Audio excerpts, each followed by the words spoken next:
Ahí ya se ve la pantalla completa. Sí, sí, señor. Eh, bueno, buenos días. Hoy vamos a hablar sobre marcha normal, los conceptos generales y pues las bases que nos va a dar esta para poder entender el resto de charlas y las patologías asociadas. Mi nombre es Carlos Carranza, residente de ortopedia de la Universidad Militar, rotando acá en el Instituto Roosevelt.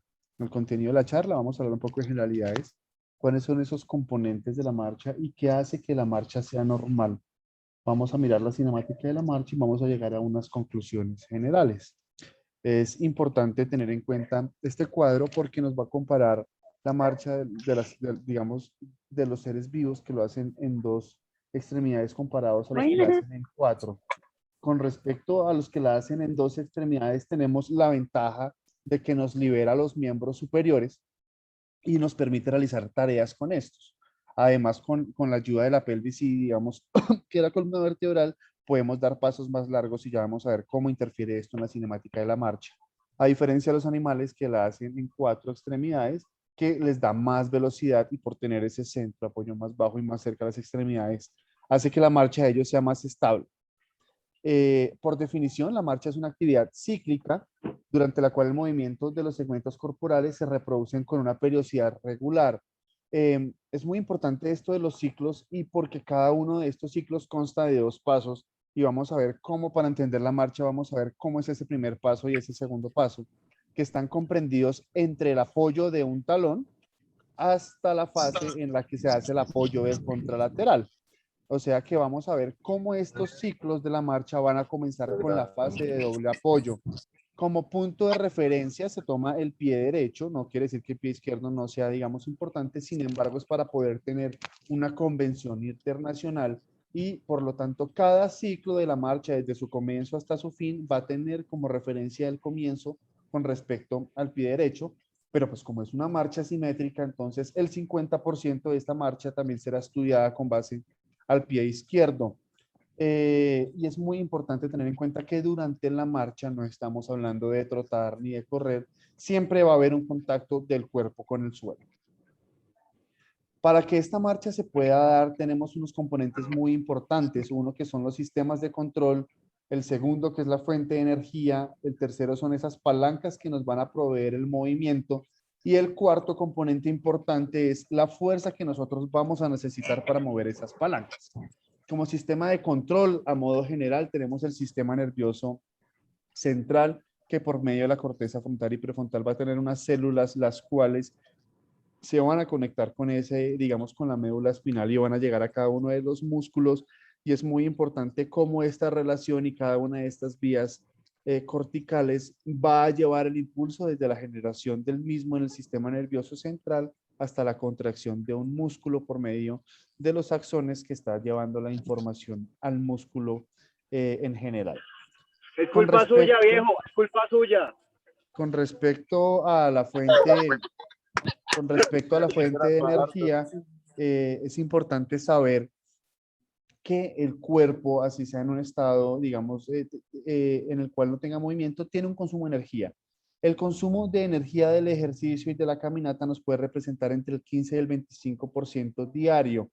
¿Y cómo vamos a medir esto? Básicamente es el combustible metabólico dado por la energía que se produce por el metabolismo de las células que debe estar acompañado de un oxígeno para que pueda ser, del oxígeno para que este pueda ser efectivo. Y esto se mide como el VO2, es esa capacidad de ese aparato cardiovascular para poder llevar tanto el oxígeno como el combustible metabólico a los músculos y que estos puedan cumplir su función. Cuando se hace un ejercicio corto, por lo general la vía metabólica se llama una glicólisis anabólica diferente a cuando el ejercicio es un poco largo y ya necesitamos más demandas de oxígeno que hablamos de un ejercicio aerobio. Con respecto al tercer componente, que son las palancas, tenemos que acordarnos que tenemos palancas de primera clase, de segunda clase y de tercer clase. Abajo vamos a ver dónde está apoyado ese fulcro, cuál es la fuerza y la resistencia de cada una de estas y el ejemplo que tiene sobre todo, digamos, en el miembro superior y en el inferior. Es muy importante que cuando tenemos estos dos componentes, estas cantidades vectoriales que son la magnitud y la fuerza que van a crear ese movimiento sobre una palanca, nosotros vamos a crear una aceleración angular, que para motivos de la charla y para motivos, digamos que de otras explicaciones fisiológicas y físicas se llama el momento. ¿El momento qué es? Es esa cantidad vectorial que tiene que tener dos componentes importantes, que es la magnitud y la dirección. Es por eso que nosotros podemos crear movimiento teniendo en cuenta un fulcro, una articulación, una resistencia y una fuerza. Este movimiento, digamos, aquí lo hemos explicado como el caminar es el balance entre los momentos internos que son generados por los músculos y las articulaciones, pero también por esos momentos externos que son la reacción al piso y las fuerzas de inercia. Entonces aquí vamos a ver un ejemplo que vamos a ver más adelante y vemos como esa línea larga que está señalada nos representa el vector de reacción al piso que se encuentra en esta fase de la marcha enfrente de la rodilla eh, en este momento. Y para que esto se pueda dar de una forma normal, simétrica y cíclica, pues necesitamos que todos los grupos trabajen en grupo. Tenemos unos grupos musculares que hacen unas contracciones concéntricas, que refiere a las contracciones de acortamiento, y quiere decir que este músculo está ejerciendo un trabajo positivo, es decir, es un músculo acelerador. También tenemos músculos con funciones excéntricas en el cual el músculo se alarga realizando un trabajo negativo y son estos músculos que absorben ese impacto y son los músculos desaceleradores. También tenemos músculos que van a hacer una contracción isométrica en donde la longitud del músculo no cambia y son esos músculos estabilizadores. Cada uno de esos músculos tiene una semaforización como vemos arriba y también digamos que está abajo referenciado. Tenemos de verde los aceleradores, tenemos de rojo los desaceleradores y de amarillo los estabilizadores y ya vamos a ver por qué es la importancia de esta semaforización. Y es así como en esta diapositiva nosotros vemos cómo, por este es un ejemplo que vamos a traer a colación, cómo durante el balanceo el trabajo sinérgico de estos grupos, unos me aceleran, otros me desaceleran, otros se estabilizan para que la marcha sea posible y no sea patológica. Para que además esta marcha sea normal, tenemos que tener unos prerequisitos. Uno es que haya una estabilidad postural, que esta está determinada por el peso del sujeto y la alineación de cada uno de los pasos. También tenemos el foot clearance, que nos va a hablar de cómo vamos a hacer ese despegue durante el balanceo, en el cual vamos a ver cómo a medida del mismo se van implicando otras articulaciones, como son la cadera, la rodilla y el tobillo. Además tenemos que el paciente, que la persona tiene que estar en el pie tiene que estar en una adecuada posición y esto también está interferido por el balance y la estabilidad del tobillo, cómo esa longitud del paso tiene que ser adecuada y cómo el gasto energético, como vemos que es uno de los componentes, nos va a proveer esa estabilidad y esa fuerza. Es así como con todos estos componentes vamos a iniciar la marcha. Y es muy importante tener en cuenta que la marcha tiene dos grandes componentes, una fase de doble apoyo, en donde ambos pies están en contactos con el suelo y una fase de apoyo simple donde hay un solo extremidad en apoyo con el suelo, recordando que siempre va a haber un componente en apoyo con el mismo. La primera, que es la fase de doble apoyo, vamos a ver cómo comienza con el ataque de un talón y termina con el despegue del pie contralateral. Mientras que la fase de apoyo simple comienza con el despegue de los dedos de un pie y termina con el talón, con el apoyo del talón del mismo pie. Estas son las dos fases generales que vamos a ir dividiendo y es así como vamos a comenzar en el apoyo bipodal, donde tenemos esos músculos de desaceleración porque estamos terminando el ciclo anterior y vamos a comenzar la aceleración para poder comenzar el nuevo ciclo. Vamos a ver cómo ese ciclo de doble apoyo representa hasta el 60% de la marcha y esto lo estamos evaluando en un paciente que camina en promedio a unos 4 kilómetros por hora y la marcha, digamos, del balanceo podría corresponder hasta en un 40%. Esto va a cambiar cuando el paciente corra y ya vamos a ver qué variables se van a modificar. Vamos a empezar cada ciclo de la marcha con un doble apoyo y esto así como vemos en esta imagen, como el apoyo del talón derecho que dijimos que va a ser el miembro de referencia y el despegue de los dedos izquierdos que vemos acá en el cero va a comenzar un ciclo de la marcha, donde tenemos el doble apoyo y donde vamos a comenzar con la puesta en carga de la misma.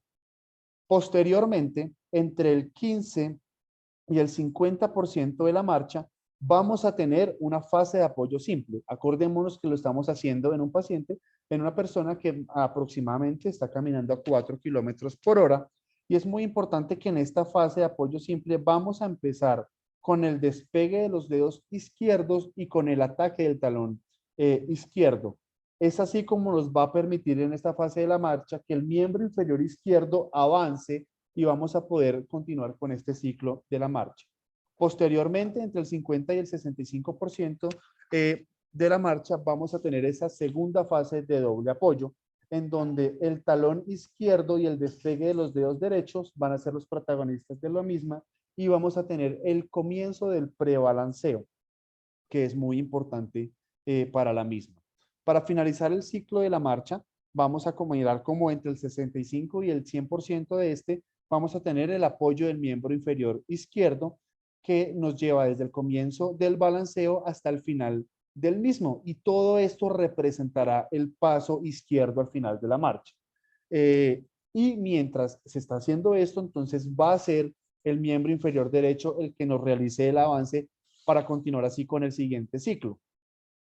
Por lo tanto, y como resumen importante de esto que llevamos hasta el momento, vamos a ver cómo un miembro inferior está apoyado más o menos 2/3 del ciclo, o sea, más o menos el 33% del ciclo, y el otro va a avanzar aproximadamente 1/3 del mismo.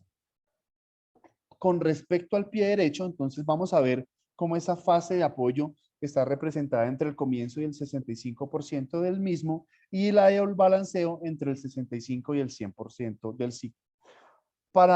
Y el pie izquierdo, la fase de apoyo entre el 50 y el 15 del siguiente ciclo, o sea, va a comenzar en la mitad del ciclo y va a terminar en el 15% del siguiente y el balanceo entre el 15 y el 50% de un mismo ciclo. Es muy importante tener en cuenta que para que este ciclo se lleve a cabo vamos a tener el estudio de dos pasos. Como vimos, es la repetición cíclica de cada uno de los pasos. Y el primer paso está representado en 4 fases. Como vimos, vamos a comenzar en doble apoyo entre el 0 y el 15% del ciclo y está dado por un contacto inicial y esa puesta en carga que vimos en la diapositiva anterior, en donde el pie derecho se apoya de plano en el suelo y, y el peso del cuerpo se va a trasladar desde la pierna izquierda hacia la pierna derecha. Continuando, y así es como vamos a ver la semaforización de los componentes musculares de cada una de estas, en donde este componente glúteo e isquiotibial va a ser el gran impulsador y donde tenemos los músculos que nos van a contrarrestar ese choque, que son los extensores. Con respecto al apoyo medio, que representa entre el 15 y el 40%,